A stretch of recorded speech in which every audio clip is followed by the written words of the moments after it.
Hi Aquarius, this is Jov. Welcome back sa ating channel. By the way, Aquarius, this is your weekly Gabay Tarot reading ngayong August 31 to September 6, 2026.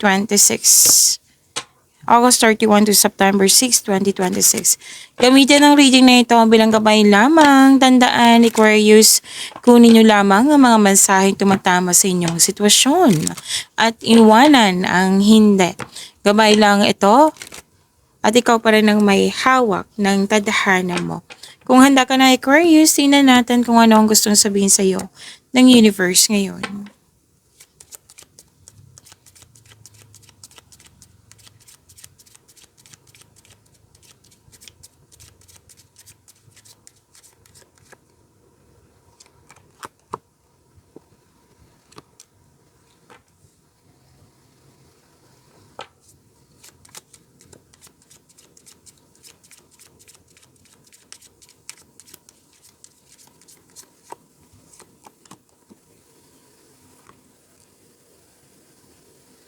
Alam mo, Aquarius. Opo, Aquarius. So, this reading is for Aquarius, ha. Nakikita ko dito sa new journey na ito, magbibigay ito ng maraming pera sa iyo kung ano man itong mga balak mong gawin. So, of course, this is about career, di ba? Oo. Wow. Ang ganda naman nito, Aquarius. I-claim niyo po ito.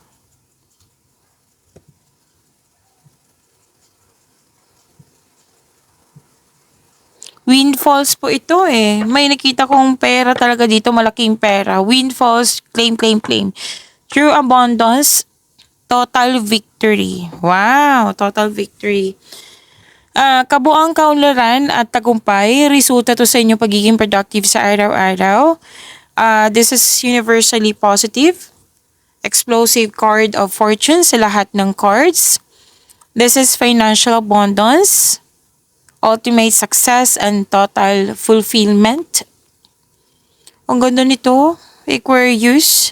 Unstoppable success that solves present problems. A completely unexpected financial breakthrough. Oo. So, ang ganda. I-claim niyo po ito.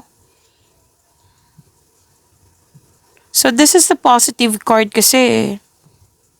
Explosive card nga eh. A fortune, magandang kapalaran sa lahat ng cards dito ha. So, claim this ultimate success na sinasabi dito. Total fulfillment. Unstoppable success. Wow.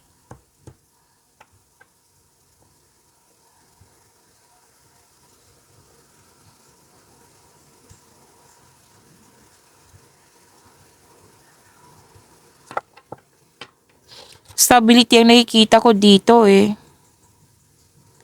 Tapos komportable. May nakita ko dito, kung saan ka man ngayon, Aquarius, comfortable ka. Nakikita ko dito yung stability. Lalo na yung emotional stability, yes. Aside sa pera, na financial stability, nakikita ko rin dito yung emotional positivity. Alam mo, may nararamdaman ako. Yung parate ko na nababasa sa inyo, Aquarius, na parating pagod kayo. Nakikita ko dito may pahinga kayo. Pwedeng galing kayo sa bakasyon or kung bakasyon kayo ngayong September or hindi kayo masyadong nagpagod. Kasi balanse talaga ang nakikita ko dito.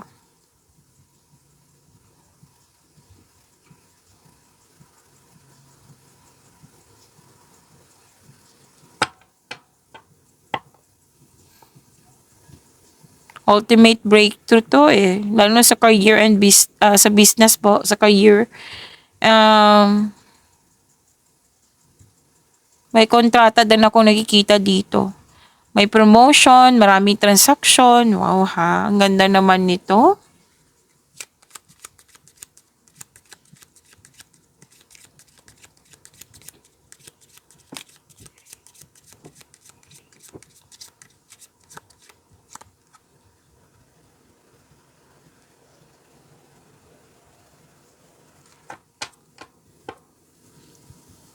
So, yung sinabi ko kanina sa inyo, may lumabas pa rin dito, new journey. So, enjoy, embrace this new journey. Kasi, di ba sinabi kanina pa, hanggang ngayon, oo, na na itong journey na ito magbibigay talaga ng kaunlaran sa iyo. So, syempre magkakatotoo yan kung ibibigay mo yung best mo. Basta maniwala ka lang magtagumpay ito, magtatagumpay talaga. Kung masyado ka nega, hindi talaga yung magtatagumpay. 'Di ba? So, set your mind na puro positive thoughts yung naiisip nyo. Kilos, tiyaga, yan. Para magtagumpay itong journey na ito. Siyempre, magtatagumpay yan kung may konkretong plano. 'Di ba?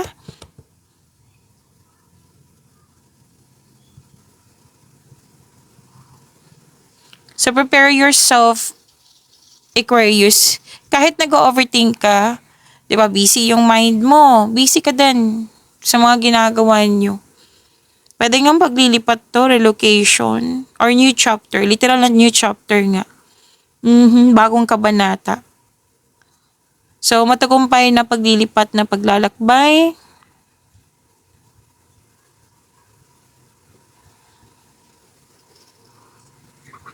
At anong tawag nito? May corporate transfer din ako nakita dito eh. Kaya pala may kontrata kanina. Mukhang lalabas ka talaga sa comfort zone mo. May paglilipat din ng pera. May nakita kong paglilipat ng pera po. Or transfer ng pera nga.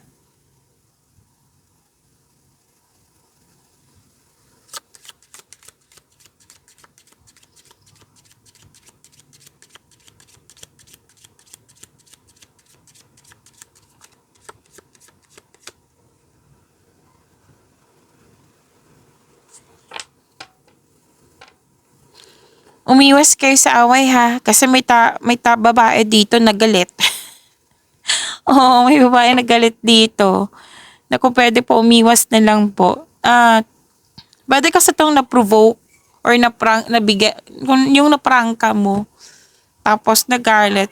We cannot control everyone naman. Lalo na't may feelings din sila. Na kahit ang intention mo is mabuti or naging totoo ka lang, na maging maingat na lang din po para hindi mag-away kasi nakikita ko talagang mag-aaway pero nakikita ko naman po na kumbaga mawawala na yung galit, like in-express lang to.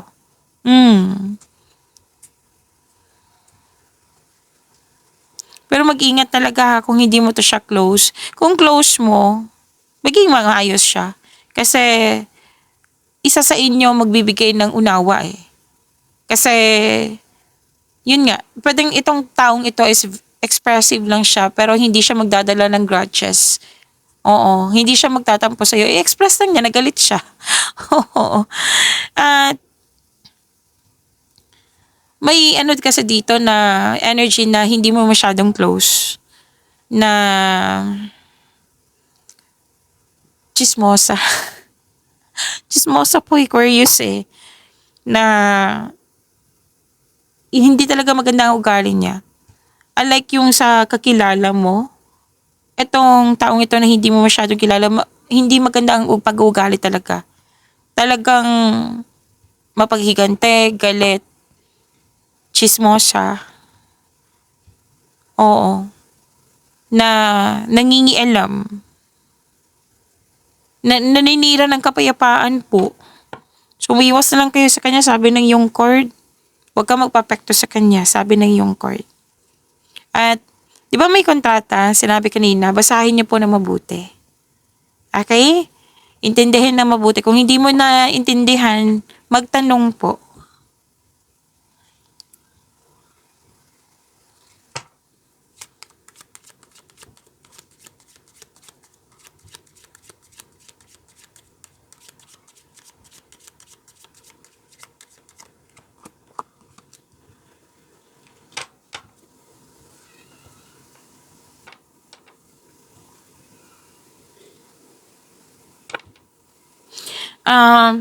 May nakita kasi akong delay dito, pero iba-iba to eh. So, depende na to sa inyong sitwasyon. May delay kasi sa hinihintay. Ang iba din, nagkaroon ng delay kasi ikaw yung gumawa. Like, may plano ka na. Tapos, mas nangibabaw yung hesitation, doubt, fear. Kaya nagkaroon ng delay. Ikaw nga yung gumawa. Tapos, meron din dito sinabi kanina, di ba, na may nangingialam. Tapos, naapektuhan ka na nagkakos ng delay. Oh. Pero may delay din ha na hindi naman lahat ng delay is a disaster. Oo. Na delay is a chance. Mm. Na para mag-double check, para mag-reflect, para makita mo yung mga bagay na na-overlook mo. So, the strongest move is to pause and rethink. Yes, bago mag-react, bago magalit, bago mag-panic, kung ano man po iyan, perception po ay kailangan po. Okay? Hindi mo makontrol yung mga sitwasyon eh. Lalo na yung mga tao, hindi mo yan makontrol. Makontrol mo lang yung response mo. Okay?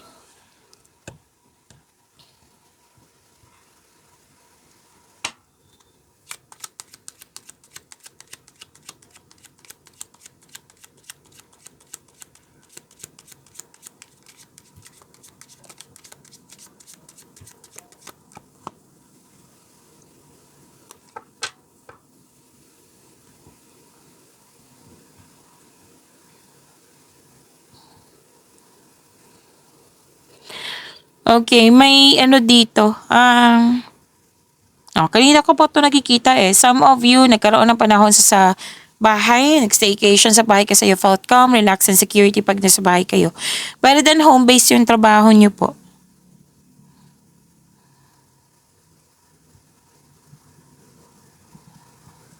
Stability ng pamilya, kitang-kita ko dito. Komportable ka na nagstay sa bahay. Which is good. I'm happy for you.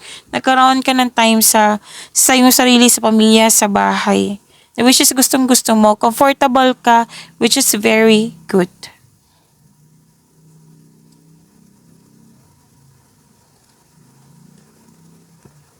Nagtatrabaho mula sa bahay eh. May nakita kong okay.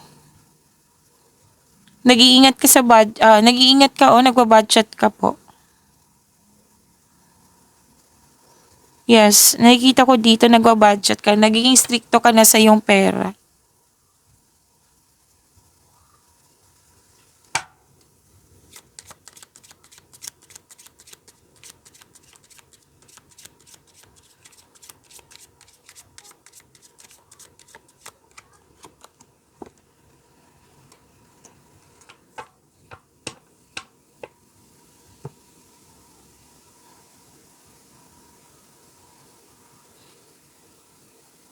Ay, wow! You're about to be surprised. Emotional fulfillment, unexpected pleasant revelations, wish fulfillment. Shocking blessings, Joy and happiness. Ang ganda. Malaking kagalakan, biglaang kasiyahan. Yung mga hiling mo, natupad na po. Claim po ha, huwag niyong kalimutan, i-claim niyo po ito. So, bigla ang pagbalita tutungkol sa inyong mga nais, hinahangad niyo po. Ang ganda. Unexpected windfalls para nang nakikita ko dito. Deserve niyo po ito ha. Aquarius. Maraming pera pa rin na nakikita ko. Wow. Aquarius, claim po. Claim, claim, claim. Kuha tayo ng message for you. Aquarius. Ngayong August 31 to September 6, 2026 po.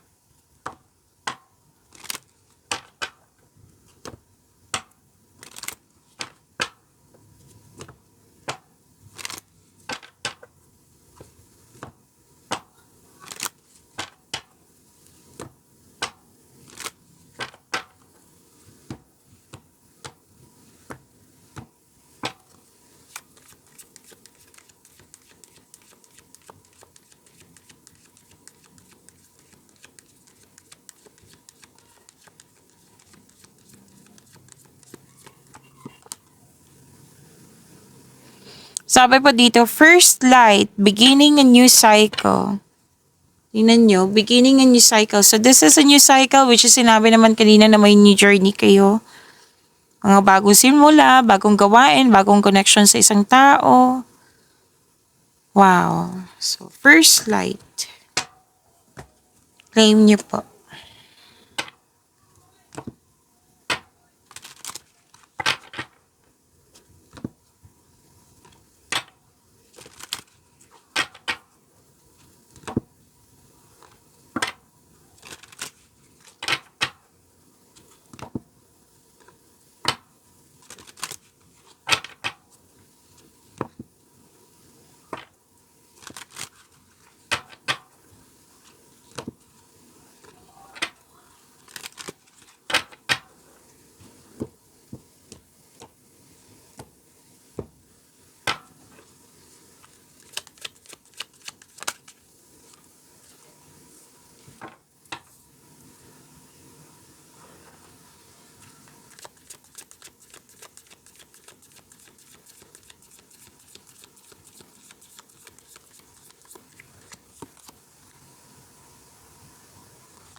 Maraming salamat po, Aquarius, sa mga hindi nag-skip ng ads.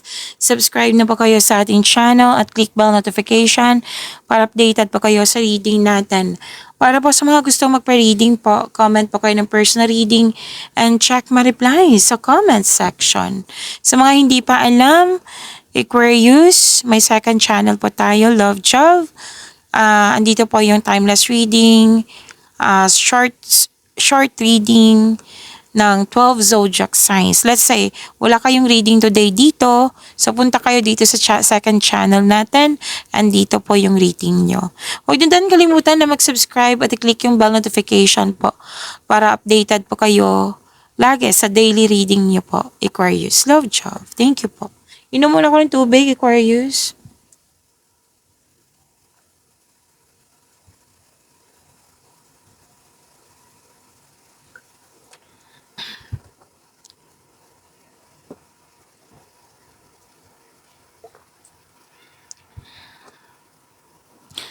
Aquarius, your energy. May mensahe na parating, huwag magpadalos-dalos, alamin at isipin ang susunod na hakbang. Ang paggawa ng matibay na plano po bago magsimula, makakatulong talaga yan, lalo na sa pagpalakas ng iyong confidence.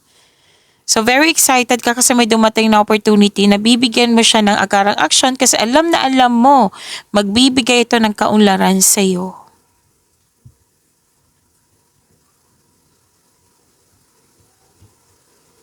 So, maaaring may maging partner ka na mabilis at posibleng bata pa sa'yo or youthful pa ang attitude. Para sa mga relasyon, nakikita ko kasi dito na excited kayo sa coming celebration. Kasi this is about time, di ba? Celebration, pagtipon-tipon. This is about time na mag-uusap kayo. So, excited ka. It might be may sasabihin ka sa kanya na matagal na nasa iyo na hindi mo pa na-express. So, yan, excited ka.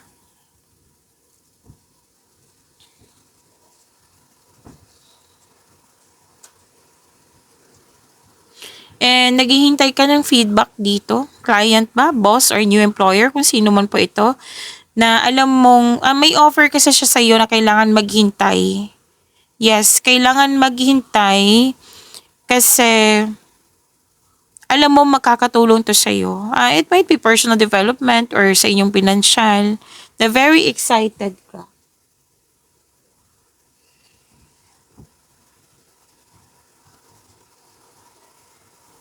At sabi din dito,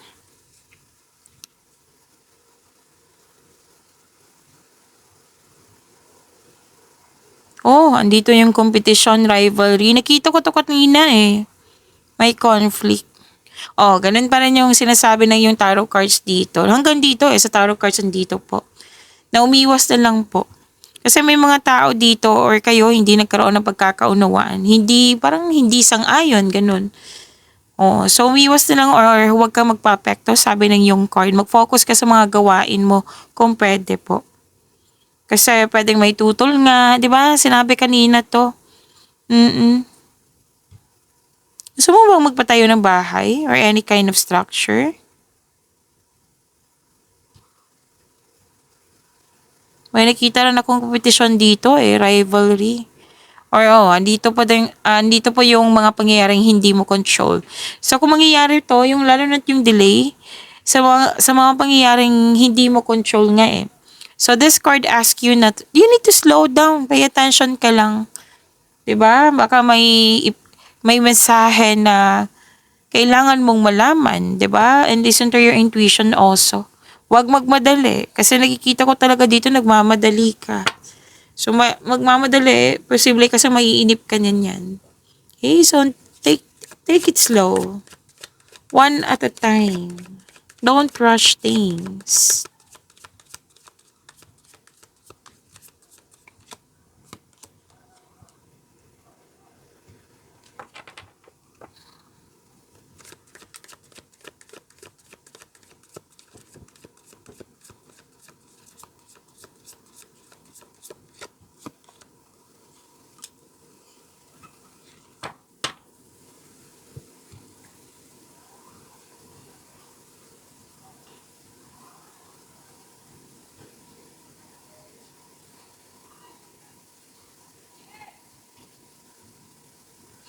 Okay, sa career and money mo, ang ganda. Kanina ko pa 'to nakikita 'tong malaking pera ha, i-claim niyo po. Unahin muna natin, marami kasing mensahe dito. May namuong romance sa workplace mo or yung partner mo, katrabaho mo po. Or di kaya makipag-business partner sa'yo or makipag-teamwork sa'yo. At nakikita ko dito, gustong gusto mo yung mga ginagawa mo ngayon kasi nagbibigay ito ng financial stability sa iyong buhay. At nagagawa mo yung passion mo at the same time.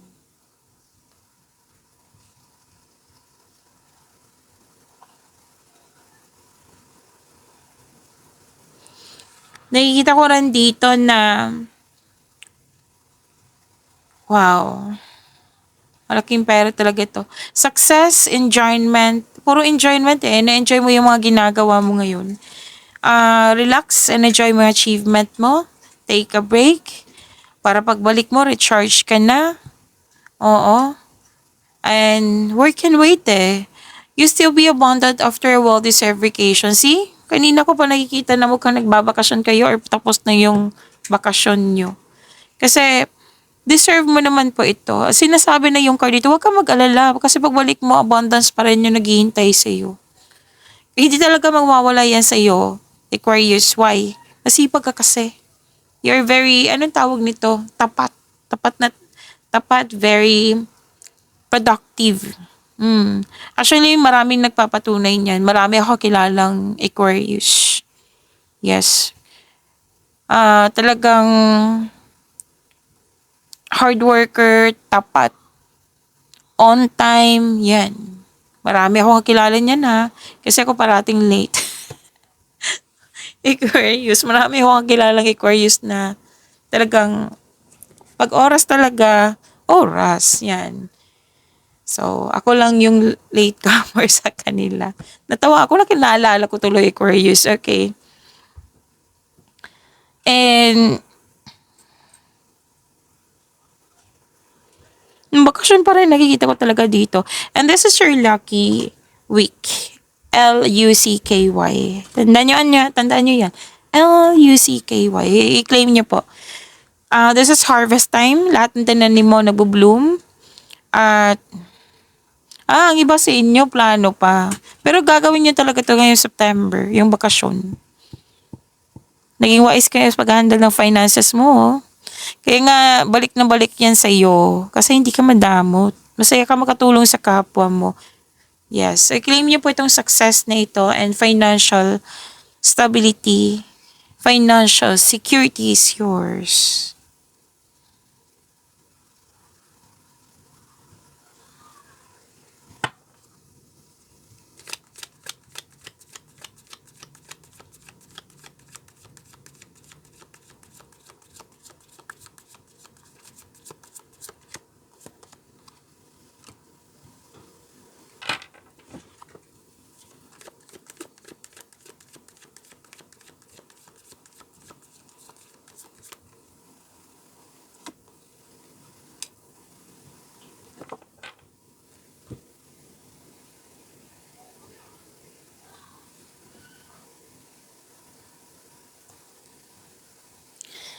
Aquarius, kung gusto nyong mapanood agad yung premiere ng video natin, i-click nyo po yung bell notification dyan. Kung hindi nyo po alam magpaturo po. Huwag nyo nakalimutan na mag-subscribe sa channel natin. At, okay, so, may offer po ako na personal reading. Kung gusto nyo po, comment down personal reading. At wag kalimutan yung second channel natin. Subscribe and click bell notification po. Para updated po kayo lagi sa reading natin.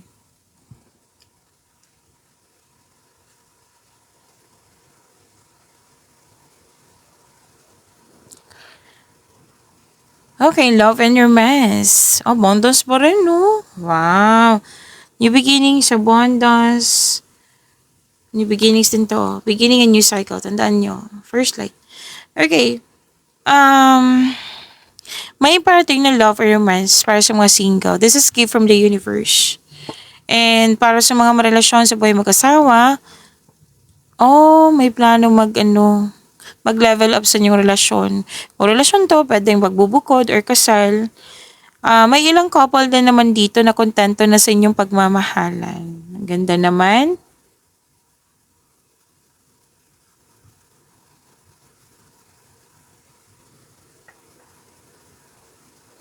Nakikita ko rin dito, love messages, sweetness, gentleness. You're showing your kindness to everyone. Malakas din yung intuition mo, ha? Mhm. Dalawang card po mismo nagsabi dito, news of new love ay parating sa'yo. Pwede nagpaparamdam na nga eh. Pwede enjoy na enjoy ka ngayon sa bagong passion mo. Para sa mga relasyon sa buhay mag-asawa, date or outing pa rin ang nakikita ko dito. At least magkakaroon kayo ng time sa isa't isa, di ba? Kasi parati itong sa readings nyo before, parati kayong busy. At least nagkaroon kayo ng time sa isa't isa. At makaka-receive makaka-receive kayo ng magandang balita na pwedeng magiging emotional ka, Aquarius. May gusto mag-reach out. Gusto niyang humingi ng sorry na pwedeng ikaw to or kung hindi man, pwedeng siya. Makakatanggap ka ng expected message.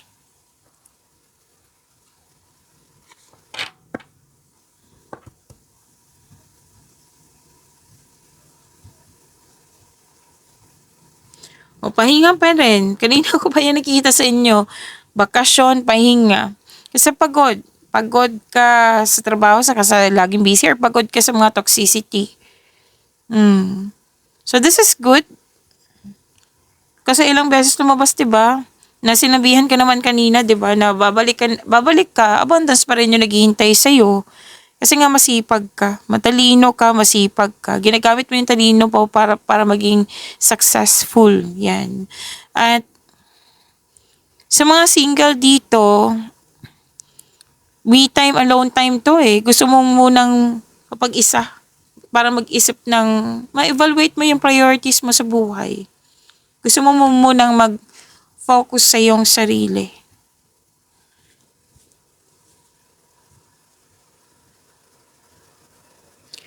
So, may mga marelasyon dito sa buhay, sa mga marelasyon sa buhay mag-asawa, space to. Hindi ibig sabihin yung space is talagang masisira yung relasyon na. Hindi po.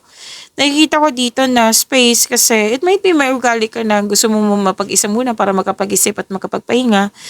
Lahat naman ng mga successful dyan sa relasyon, may space yan sila. Space is a sign of respect sa inyong sarili, sa kanya, at sa inyong relasyon. Lahat naman po. As individual, di ba? Kahit single ka man, kailangan mo din ng space. Kasi yan yung pahinga. You need to calm your mind and magkaroon din ng time for reflection.